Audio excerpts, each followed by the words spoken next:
குடிப்புறங்கா தோம்பி குற்றம் கெடிந்து வடிவென்று வேந்தன் தொழில் என்றார் திருவள்ளுவர். திருவள்ளுவரின் வரிக்கு நமது முத்தமிழறிஞர் கலைஞர் உரை எழுதும் பொழுது பொதுமக்களை பேணி காத்து இந்த குற்றம் செய்பவர்களால் இழிச்சொற்கள் வரும் என்று கருதாமல் அந்த குற்றச்செயல்களை செய்பவர்களை கண்டறிந்து தண்டிப்பது நல்லாட்சி நடத்தும் அரசின் கடமை என்றார்.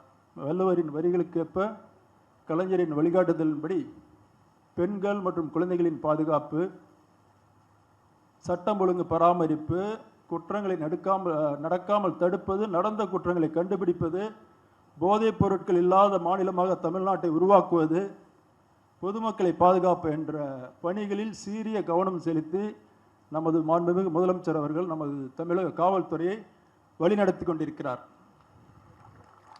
நமது தமிழக முதலமைச்சர் எப்பொழுதும் சொல்வது போல் குற்றங்களே நடக்காத மாநிலமாக தமிழ்நாட்டை மாற்றி தலைசிறந்த மாநிலமாக முன்னிறுத்த வேண்டும் என்ற அவரது நோக்கத்திற்கு தமிழக காவல்துறை என்றும் உறுதுணையாக இருக்கும் என்று இன்று உறுதி கூறி உங்கள் அனைவரையும் மீண்டும் இந்த நிகழ்ச்சிக்கு வரவேற்பதில் மகிழ்ச்சி அடைகிறேன்.